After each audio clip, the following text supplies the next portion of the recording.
یہ پھر کون ٹھیک کرے گا سر؟ جی بسم اللہ الرحمن الرحیم. دیکھیں بات یہ ہے کہ اس میں تو کوئی شک نہیں ہے کہ جو فلڈز ہیں ان کو روکنے کے لیے 2 بنیادی کام کرنے کی ضرورت ہے.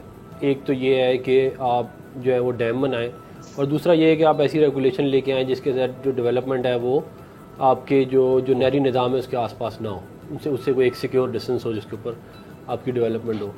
اب جہاں تک بات رہے گی اس کی ڈیم کی ڈیولپمنٹ کی، تو میں آپ کو کچھ بڑے ڈیم، چھوٹے ڈیم جو ہیں وہ مسلم لیگ نون کے دور میں سینکڑوں بنے ہیں، 1-2 نہیں بنے، سینکڑوں بنے ہیں. جو بڑے ڈیم ہیں وہ بتائے تو نیلم جھیلم ڈیم ہے تقریباً 1000 میگا واٹ کا، غازی بروٹھا ڈیم ہے، کیرٹ ڈیم ہے 900 میگا واٹ کا، داسو ڈیم جو ہے تقریباً کمپلیشن کے اگلے سال آ جائے گا. اس کی total run of the river 4000 mega what کی بجلی بنے گی.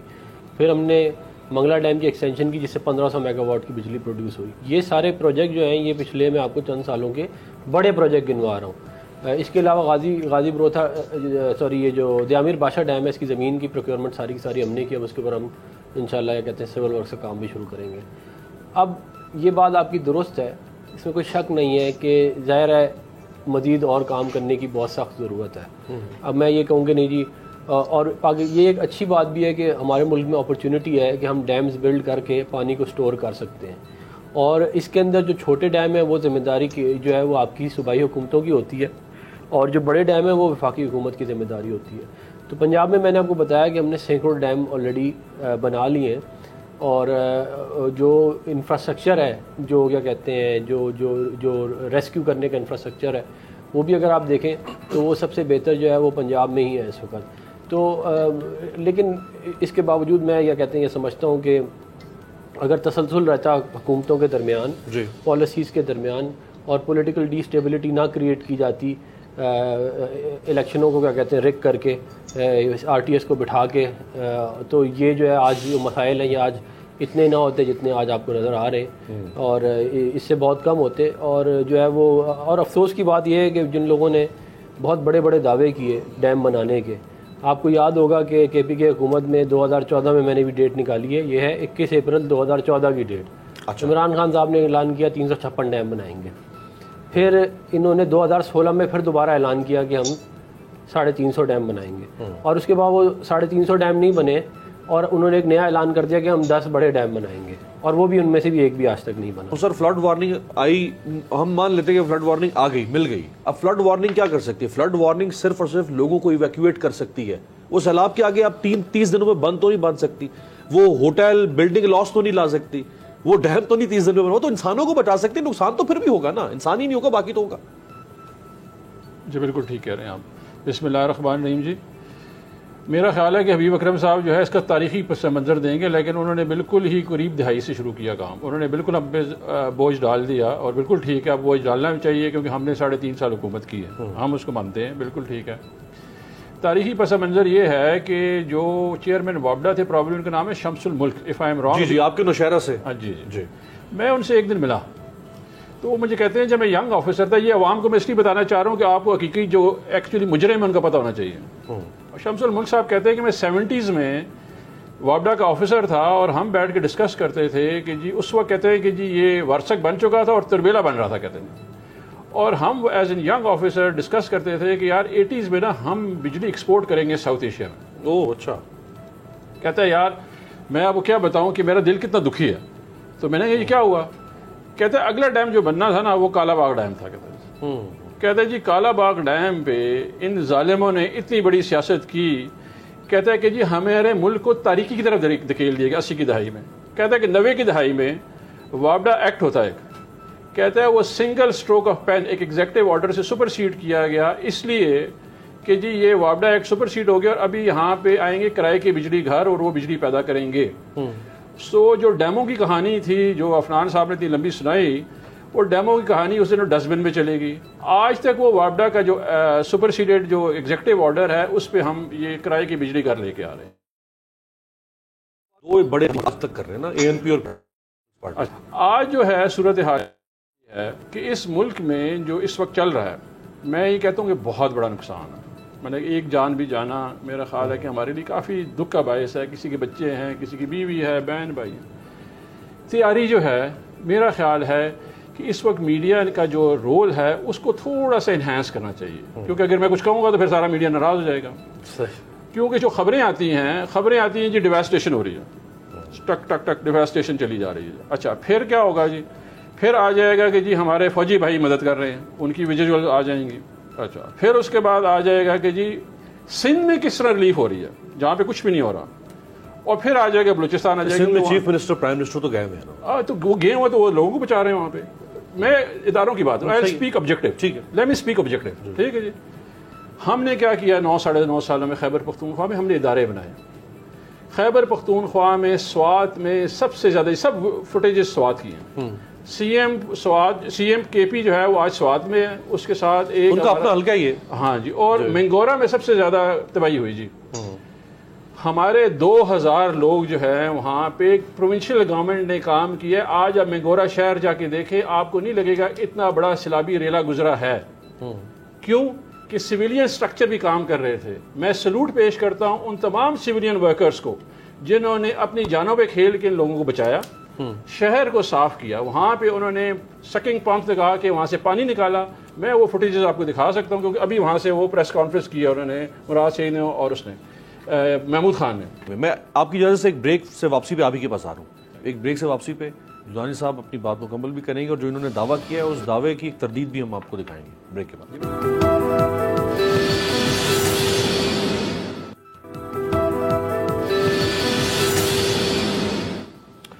بریک کے بعد خوش آمدید. بریک سے پہلے افتخار درانی صاحب کا یہ ایک جائز مطالبہ تھا کہ وہ لوگ جو چاہے وہ سویلین سیٹ اپ سے ہیں یا اپنی حیثیت میں بھی اگر کوئی شخص سامنے آ کر کسی کی مدد کر رہا ہے اس قدرتی آفت میں تو اس کو سراہنا چاہیے اور وہ ہمارے ہیروز ہیں، ان کو سامنے لانا چاہیے. ہمارے ہاں ادارے کام نہیں کرتے، اس کی ایک مثال ہمیں کل پھر نظر آئی. یہ ذرا فوٹیج دکھائیں. یہ ایک بہت بڑا ہوٹل جو سوات میں دریا برد ہوا ہے. یہ ہوٹل سڑک پر اور آدھا دریا کے کنارے پر تعمیر ہے. اس وقت سوات کے اندر ریور پروٹیکشن ایکٹ لاگو ہے. ریور پروٹیکشن ایکٹ یہ کہتا ہے کہ آپ دریا کے کنارے سے 200 فٹ تک کوئی تعمیرات نہیں کر سکتے. اور یہ صرف یہاں نہیں، یہ پورے ملک میں جہاں جہاں پہ دریا یا ندی نالے اس کے اطراف میں آپ تعمیرات نہیں کر سکتے. کراچی میں بھی یہی مسئلہ ہمیں دیکھنے کو ملتا ہے، جب نالے چوک ہوتے ہیں کیونکہ تعمیرات ہو چکی ہوں گی. اور یہ ابھی ہمیں سوات میں بھی یہی منظر دیکھنے کو مل رہا ہے. تو درانی صاحب سوال یہ ہے کہ وہ بلڈنگ بائی لاز والے کہاں چلے گئے، وہ بلدیہ والے کہاں چلے گئے. ہوٹل اوور نائٹ تو نہیں بنا ہوگا، یقیناً 2-3 سال میں جا کے مکمل ہوا ہوگا. آخر کسی کو تو آ کے اس کا ہاتھ روکنا چاہیے تاکہ بدبخت آدمی خود بھی مرے گا دوسروں کو بھی مارے گا. یہ بڑا اچھا آپ نے پوائنٹ ہائی لائٹ کیا جی. میں اس کے اوپر ڈسکس کرنا چاہ رہا تھا. سوات میں جو ہے اسپیشلی جب سے محمود خان آئے ہوئے ہیں، کیونکہ ان کا علاقہ بھی ہے، اینٹی انکروچمنٹ ڈرائیو ہے جی. اچھا آپ کو جتنی بلڈنگیں بھی نظر آئیں گی نا جی، یہ وہ ہیں جن کو انہوں نے یہ وہ زمینیں ہیں جو پرائیویٹ اونڈ ہے، ہماری گورنمنٹ کی اونڈ نہیں ہے. اور یہ کورٹ آرڈرز لے کے آئے ہوئے ہیں، اسٹے لے کے آئے، اسٹے آرڈرز. آپ جس کی بلڈنگ کو چیک کریں گے وہ ہوں گے، کیونکہ اینٹی انکروچمنٹ ڈرائیو مسلسل چل رہی ہے وہاں پہ. ہم نے پشتے سائٹ پہ بنے ہوئے سوات کے ساتھ ساتھ جو ہے اتنی بڑی کلیمٹی جو اس وقت دیکھیں نا، ایٹ ایوریج جو تھا ایکسپیکٹڈ تھا کہ جی آپ کا 2,32,000 کیوسک فٹ پانی آئے گا، which has exceeded to 4 lakh cusec feet تک گیا. دگنا ہو گیا. تو جب وہ دگنا ہو گیا تو اتنا تو اس کی پروٹیکشن تھی کہ اس کو نے بچایا. یہ جو بلڈنگیں آپ کو نظر آ رہی ہیں رن آف دی ریور جو ہیں، اس میں ابھی حکومت کچھ نہیں کر سکتی ہے سوائے اس کے کہ جب عدالت آپ کو فیصلہ سنا رہی تھی آپ کو عدالت کے اوپر احترام کرنا پڑتا ہے، آپ دوبارہ اپیل میں چلے جاتے ہیں. نہیں سر، جب وہ اینٹ رکھتے ہیں پہلی دوسری اینٹ دیوار اگر کہیں نہ کہیں تو دیکھیں اس میں جس میں گفتگو کر رہا تھا نا جی، ہم تو آئے جب حکومت میں، ہم نے ٹاؤن پلاننگ پاکستان میں کوئی کانسیپٹ نہیں ہے. ٹھیک ہے جی. یہ ٹاؤن پلاننگ کے اوپر جو کانسیپٹ ہے، یہاں پہ عمران خان صاحب نے متعدد میٹنگ کی جہاں پہ انہوں نے ہائی رائز کے اوپر بات کی ہے، انہوں نے ٹاؤن پلاننگ کی بات کی ہے. لاہور نے آپ کی ایگزامپل دی. لاہور میں پانی کیوں نہیں کھڑا ہوتا بھائی؟ کیونکہ انڈر گراؤنڈ آپ نے ٹینکس بنا لی ہیں، ادھر چلا جاتا ہے. صرف یہ ہے کہ آپ کو دکھ چاہیے اور درد چاہیے عوام کے لیے اور اس کے پیسے کے لیے. جب تک یہ دکھ درد اور ذہن نہیں ہوگا اس اپروچ سے آپ آگے نہیں بڑھ سکتے. اس ملک کو ہمیں جو ڈائریکشن لیس کیا گیا ہے وہ ڈائریکشن ہے جس کے خلاف ہم حقیقی آزادی کی جنگ لڑ رہے ہیں. یہ وہ مافیاز تھے جو ہم پہ مسلط ہو گئے تھے 5 دہائی پہلے، اور ان کا کام تھا ہمارا خون چوسنا. اس ٹاؤن پلاننگ میں اگر آپ کہیں پہ بھی چلے جائیں، میرا ننہال ایبٹ آباد کا ہے، آپ ایبٹ آباد جائیں، ایک خوبصورت شہر جو کہ میں نے 70s میں دیکھا ہے برباد پڑا ہوا ہے، کیونکہ جب ان لوگوں کی حکومتیں تھیں ان لوگوں نے پہاڑیوں پہ چڑھ گئے وہاں پہ. ٹھیک ہے جی. اچھا ابھی مجھے بتائیں جہاں پہ چیزیں بن گئی ہیں ایک بندے کا گھر آپ کیسے گرا سکتے ہیں وہاں پہ؟ اس کو پہلے روکنا چاہیے نا، اس کو روکنا چاہیے تھا. ابھی اس وقت جو ہے خیبر پختونخوا میں میرا خیال ہے آپ چیف منسٹر سے لے بھی سکتے ہیں کہ جہاں پہ جس کنسٹرکشن ہو رہی ہے ٹاؤن پلاننگ از اے کی فیکٹر، اس میں ہم ان کو بتاتے ہیں. لیکن میرا پوائنٹ واپس اس پہ آتا ہے کہ جو سویلین لوگ کام کر رہے ہیں، امیر بھائی میرا جو گزارش ہے، جو لوگ ریسکیو میں ریلیف میں کام کر رہے ہیں وہ ہمارے دشمن نہیں ہیں، ہمارے پاکستانی بھائی ہیں. وہ ان کی جان بھی اتنی قیمتی، ان کی جان بھی قیمتی ہے. جب تک اس قیمتی جان کا احساس ہم نہیں رکھیں گے ہم جانیں نہیں بچا سکیں گے. یہ سوچ و فکر چاہیے. اچھا ابھی آ گیا جی کلائمیٹ میٹیگیشن پہ. 22,000 ڈیم ہیں اس وقت چین کے اندر، 22,000. 5,000 ڈیم ہیں بھارت میں. پاکستان میں آپ اگر بڑے ڈیم گنیں گے تو آپ انگلی پہ گن سکتے ہیں، وہ 5-7 سے زیادہ ڈیم نہیں ہوں گے، بلکہ دو تو صرف بڑے ڈیم تو صرف 2 ہی ہیں، تربیلا اور منگلا. اب ہماری پڑوس میں بھارت میں اگر ہم دیکھیں تو 190 ڈیم وہ پاکستانی دریاؤں پر تعمیر کر رہا ہے، جس میں سے 65 وہ تعمیر کر چکا ہوا ہے، اور باقی جو ہے اس کا وہ لوک سبھا سے وہاں کی حکومتیں ماضی کی وہ اپروول لے چکی ہوئی ہیں. ہمیں نہ پڑوس نظر آ رہا ہے، نہ مغرب نظر آ رہا ہے، نہ مشرق بعید نظر آ رہا ہے. دنیا سے کہیں سے بھی ہم سبق نہیں سیکھ رہے. دیکھیے میں نے پہلے عرض کیا، میں اسی آرگومنٹ کو آگے بڑھاؤں گا کہ ہمارا مسئلہ ایک سسٹم کے اندر سرایت کر جانے والی نالائکی ہے. ہمارے جو معاف کیجئے گا مجھے، ہمارے جو ٹاؤن پلانرز ہیں انہیں ٹاؤن پلاننگ نہیں آتی، ہمارے جو ایڈمنسٹریٹرز ہیں انہیں ایڈمنسٹریشن نہیں آتی. بات عدالت میں اس وقت پہنچتی ہے جب بلڈنگ بن چکی ہوتی ہے، بنی ہوئی بلڈنگ کو گرانے کے لیے حکومت پہنچتی ہے جب پہلی اینٹ رکھی جا رہی ہوتی ہے، اس کی بنیادیں کھودی جا رہی ہوتی ہیں، کوئی اس کو نہیں ہوتا، اور اس وقت وہ بلڈنگ مسلسل بنتی چلی جاتی ہے. یہ ہمارے سسٹم کی خرابی ہے جو ہم آگے یعنی آج ہم بات کریں اگلے کل کی یا آئندہ آنے والے سالوں کی، ہم تو وہاں تک پہنچ ہی نہیں پا رہے. ہم تو اپنا حال درست نہیں کر پا رہے.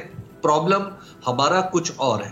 جہاں تک آپ انڈیا کی بات کر رہے ہیں، انڈیا نے انڈیا کے اندر پچھلے کچھ عرصے میں جو ہونے والی ڈیولپمنٹ ہے، اس میں آپ کو ایک عرض کروں گا کہ اس میں ان کے پولیٹیکل سٹرکچر کا بہت ہی اہم کردار ہے. پولیٹیکل سٹرکچر کو انہوں نے باقاعدہ طور پر چینج کیا ہے. ہم چونکہ بارڈر کے اس طرف بیٹھ کے ان کے اس اوپر والے پولیٹیکل سٹرکچر کی مثالیں دیتے ہیں، ہم نیچے والے پولیٹیکل سٹرکچر کی مثالیں نہیں دیتے. نیچے والا پولیٹیکل سٹرکچر انہوں نے اتنا سٹرونگ کر لیا ہے کہ وہاں پہ ڈسٹرکٹ لیول پہ، وہاں پہ ڈویژنل لیول پہ، چھوٹے چھوٹے گاؤں دیہات کے لیول پہ اب چیزیں گورن ہو رہی ہیں. لیکن ہمارے ہاں جو گورننس سسٹم ہے اس میں آپ پنجاب میں دیکھ لیجئے، اس وقت جو وزیر اعلیٰ ہیں جناب پرویز الہی صاحب اس وقت بھی وزیر اعلیٰ تھے جب جنرل پرویز مشرف کا لایا ہوا لوکل باڈی سسٹم باقاعدہ طور پہ انہوں نے برباد کر کے رکھ دیا تھا. ڈاکٹر صاحب، سر آپ حصہ ہیں اس وقت سینٹ کا، مقننہ کا کام تو یہ ہے نا کہ وہ اگلے 50-100 سال 150 سال کو قوم کے جو خطرات ہیں ان کو بھانپتے ہوئے اس کی پلاننگ کرے. ہماری مقننہ بھی ہی سیٹ میں لگی ہوئی ہے، حکومتیں ایڈھاکزم پہ، اس پہ فائر فائٹنگ پہ لگی ہوئی ہیں، ڈے ٹو ڈے گورننس کے اوپر. آج وقت نہیں ہے کہ پرائم منسٹر شہباز شریف صاحب اناؤنس کریں، ایک کمیشن تشکیل دیں ماہرین کے اوپر، اور اس کو ایک ٹائم بارڈ کریں کہ وہ پاکستان میں سیلاب کی تباہ کاریوں کو روکنے کے لیے تجاویز مرتب کریں، اور اس کو پھر آپ پارلیمنٹ کے فلور پہ لے کے آئیں اور یہاں سے ایک پہلا قدم لیں. دیکھیں بات یہ ہے کہ ہم نے تو بہت دفعہ سنجیدگی سے اس کے اوپر کام کرنے کی کوشش کی ہے. میں 17 اکتوبر 2010 کا آپ کو بتا دیتا ہوں، میاں محمد نواز شریف صاحب نے میثاق پاکستان کا اعلان کیا، جس کی بنیاد یہ تھی کہ ہم پاکستان کی اکانومی کو ایک ٹریک پہ چڑھا دیں اور حکومتیں آتی جاتی رہیں، لیکن ہماری اکنامک پلاننگ لانگ ٹرم 25 سال کی ہو جائے اور اس کے بعد سے نہ ہٹیں. مگر آج کل حال یہ ہے کہ اس وقت ملک دیوالیہ ہونے کے لیے جا رہا ہے، اور کے پی کی حکومت جو ہے وہ خط لکھ رہی ہے IMF کو کہ ان کو کیا کہتے ہیں، یہ پلان جو ہے خراب ہو، جب آپ پیسے نہ دو. اور یہ جو لوگ انسٹال ہوئے ہوئے نا اس ملک کے اندر، جنہوں نے جو ہے وہ باہر کے ایجنڈے کو پورا کیا ہے، وہ 1947 سے میر جعفر اور میر صادق کی اولادیں جو ہیں وہ آ کے انہوں نے جو تباہی مچائی ہے نا، یہ اس کا تسلسل ہے. اس سے پہلے عمران خان سے پہلے شوکت عزیز یہاں پہ رہ کے گیا، اس سے پہلے کیا کہتے ہیں فاطمہ جناح کے خلاف جو لوگ برسر پیکار رہا ہے، یہ ایک لسٹ ہے. یہ وہی لوگ آپ کو سارے نظر آئیں گے بار بار آتے ہوئے جنہوں نے اس ملک کو بیچا اور باہر سے مال پکڑا. کبھی انڈین لابی سے مال پکڑا، کبھی اسرائیلی لابی سے مال پکڑا، اور اس ملک کے خلاف سازشیں کی. اور آپ بے شرمی کا عالم دیکھیں کہ لوگ مر رہے ہیں اس وقت, اور سب سے زیادہ لوگ KPK میں مر رہے ہیں. اور آپ یہ دیکھیں یہ جا کے جلسے کر رہے ہیں, یہ جا کے جلسے کر رہے ہیں جیلم میں, ٹھیک ہے نا. اور جیلم میں جلسوں میں تقریر کیا ہو رہی ہے, اس سے پہلے عمران خان کا کیا آپ نے فنڈ ریزنگ کرنی ہے مگر حقیقی آزادی یا حقیقی بے شرمی کے لیے کرنی ہے. آپ نے فنڈ ریزنگ اس کے لیے نہیں کرنی جو کیا کہتے ہیں جو لوگ مر رہے ہیں. یہ ان کے لوگ کمل شودب تقریر کرتے ہوئے کہہ رہی ہے والی بات. تو یہ جو ہے نا یہ ہے حقیقت. یا کہتے ہیں فنڈ ریزنگ جو یہ ڈونیشن یعنی سیلاب کے لیے, وہ کہہ رہے ہیں سیلاب کے لیے نہیں کرنی, آپ نے حقیقی بے شرمی کے لیے کرنی ہے. تو وہ جو ہے کہتے ہیں. اچھا, فواد چودھری صاحب نے تو مجھے بھی ایک میسج بھیجا ہے, اس میں انہوں نے کہا ہے کہ یہاں پہ آپ ڈونیشن ویڈیو یا کہتے ہیں اگر سامان پہنچانا چاہتے ہیں یا آپ اگر عطیات دینا چاہتے ہیں. یہ ان کے لیڈر نے اعلان کیا ہے کل, اچھا, کہ میں تو نہیں کر سکتا, میں تو فنڈ ریزنگ اس کے لیے کروں گا اپنی حقیقی آزادی جو بھی چل رہی ہے ان کی, اور میں اس کے لیے نہیں کر سکتا ہے. کہتے ہیں آپ دوسروں کو مشورے. مسلم لیگ نون کالا باغ ڈیم کی حامی ہے, میں ذاتی طور پہ جانتا ہوں, PTI اس کے خلاف نہیں ہے اس طرح سے. کیا آپ ان کے ساتھ بیٹھنے کو تیار ہیں؟ دیکھیں میں جو ہے کالا باغ ڈیم صرف اس وقت بن سکتا ہے جب تمام اکائیاں اس کے اوپر یا کہتے ہیں. تو پھر آپ ان پہ آپ کی باری ہے تو آپ نے تمام. نہیں, میں دیکھیں ہاں کالا باغ ڈیم اچھا ڈیم ہے, مگر کالا باغ ڈیم سے زیادہ اسٹوریج آپ کو بادشاہ ڈیم میں مل جائے گی. صحیح ہے نا. اس سے زیادہ اسکردو ڈیم ایک اور ڈیم ہے جس کی پلاننگ ہوئی ہے, وہ پاکستان کا سب سے بڑا ڈیم بن سکتا ہے. بات یہ ہے کہ ہم نے چاروں اکائیوں کو ساتھ لے کے چلنا ہے, ہم نے آپس میں لڑائی نہیں شروع کر دینی. ہمیں اگر یہ نہیں بنتا آپ کوئی اور بنائیں, یہ فضول وقت ضائع کرنے کے لیے. ایک سوال بریک کے بعد میں اٹھانا چاہوں گا کہ بعض اوقات جب قومیں کے زمانے میں اکٹھی نہیں ہوتی تو وہ جنگ کے زمانے میں, مشکلات کے زمانے میں اکٹھی ہو جاتی ہیں. آج ایک بہت بڑی آفت ہے, کیا یہ آفت ہمیں اکٹھا ہونے کا موقع دے سکتی ہے ہماری سیاسی قیادت کو؟ ایک بریک کے بعد. بریک کے بعد خوش آمدید. درانی صاحب, بہت فاصلے, بہت قدورتیں, بہت نفرتیں پیدا ہو چکی ہیں اور پوائنٹ آف نو ریٹرن پر پہنچ چکی ہے اس وقت PTI اور PTI کے سارے مخالفین. کیا یہ ایک موقع نہیں ہے کہ اس پہ ہم اسی موقع کے لیے اکٹھے ہوں اور سیلاب ہی کو آئندہ سے روکنے کے لیے اگر یہ حکومت کوئی قدم اٹھاتی ہے تو آپ اس بہانے اس پروسیس میں شامل ہوں اور اس سے پھر چیزیں آگے بہتری کی طرف لے جائی جا سکیں, نیشنل ایشوز کے اوپر کنسنسس؟ دیکھیں میں پہلے ایک دعا کروں گا. آپ اس میں آمین کون کہتا ہے؟ جس نے اس ملک کو کھایا اور لوٹا, اللہ میاں اس کو برباد کرے. میں کہتا ہوں آمین. ٹھیک ہے جی, ماشاءاللہ, ادھر سے بھی آمین آ گئی. ٹھیک ہے جی, اللہ میاں نے جس نے لوٹا ہے اللہ میاں ان کو برباد کرے. ٹھیک ہے جی, میں یہ کہوں گا جس نے لوٹا ہے بشمول میرے, اگر میں نے بھی لوٹا اللہ میاں مجھے بھی برباد کرے. یہ پاکستان ایک عظیم خواب کا نام ہے, یہ پاکستان ایک عظیم خواب کا نام ہے. یہ ایک اسلامی ریاست بنائی گئی تھی جس میں ریاست مدینہ کا عکس ہے.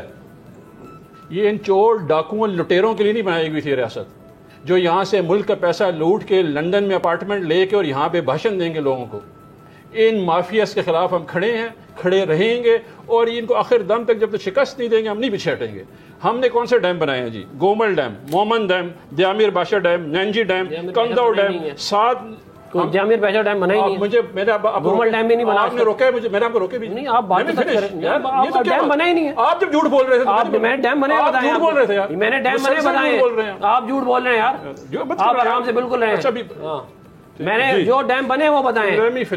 آپ والے کہانیاں نہ سنائے نا عوام کو, بیوقوف بنا رہے. آپ جھوٹ بولتے رہے سارے ڈیم. بھائی یہ میں بتا رہا ہوں, نیلم جیلم ڈیم بنا ہوا ہے کہ نہیں بنا ہوا, آدی برودا ڈیم بنا ہے کہ نہیں بنا, کیرٹ ڈیم بنا ہے کہ نہیں بنا, لیکن داسو نہیں بنا. داسو بنا, چلے داسو نکالے, منگلا ایکسٹینشن ہوئی ہے کہ نہیں ہوئی, کوئی بات ہے یار. کہتے یار مجھے روکیے, ایک مہذب گفتگو کرنے. نہیں آپ مجھ پہ الزام لگا رہے ہیں, بیچ میں کہانیاں بنا رہے ہیں.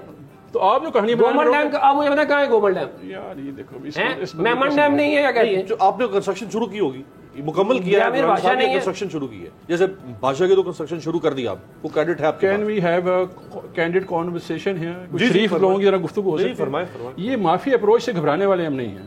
یہ اونچی آواز دبانا, یہ لوگوں کو قتل کروانا, 25 کو بندے نکلوا دینا, اس سے ہم ڈرنے والے نہیں ہیں. یہ وہ ٹائم گزر گیا. یہ 21ویں صدی ہے, تحریک انصاف کھڑی ہے.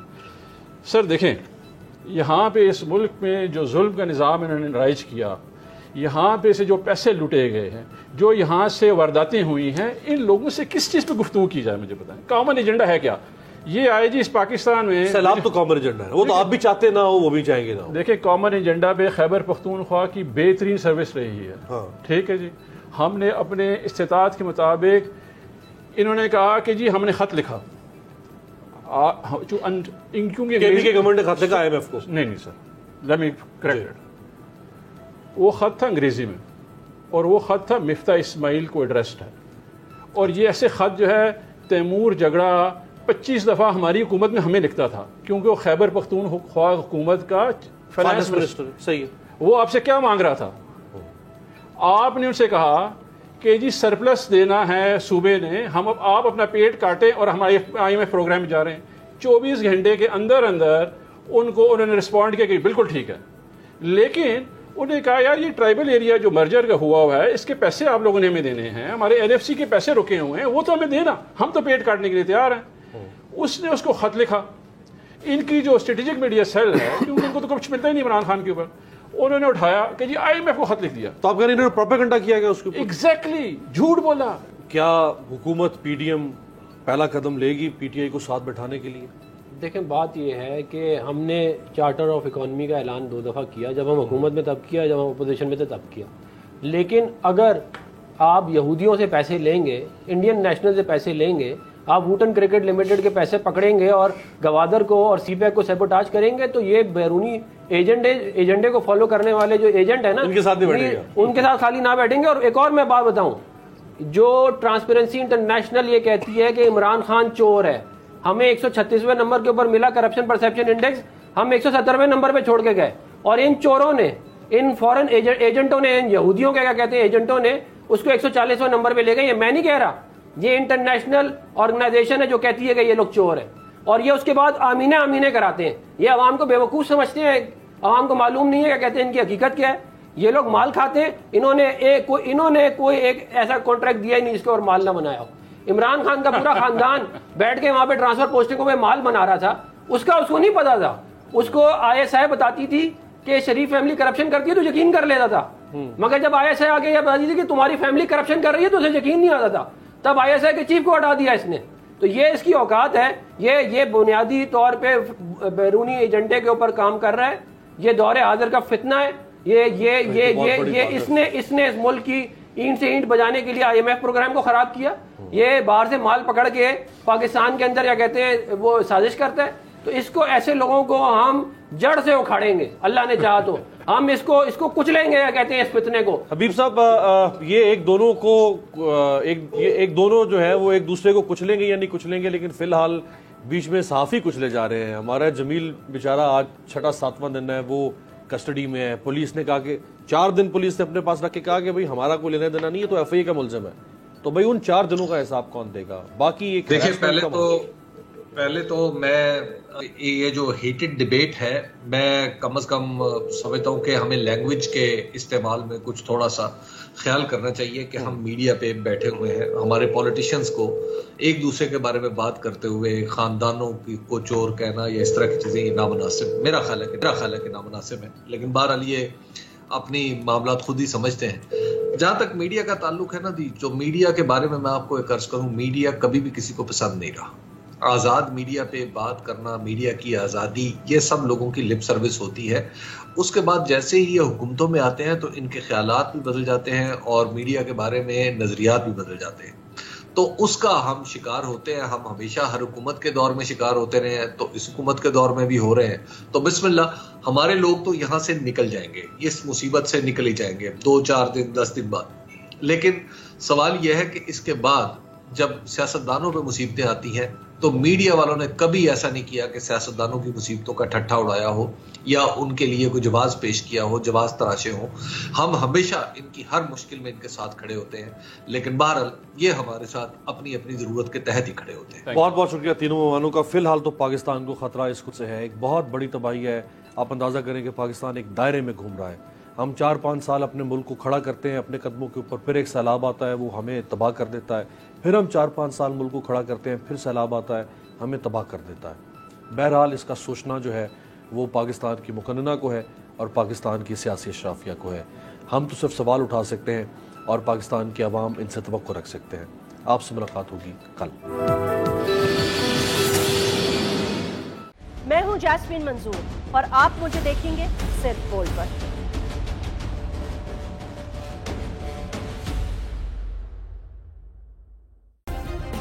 سبسکرائب کریں اور بیل دبائیں تاکہ کوئی خبر رہ نہ جائے.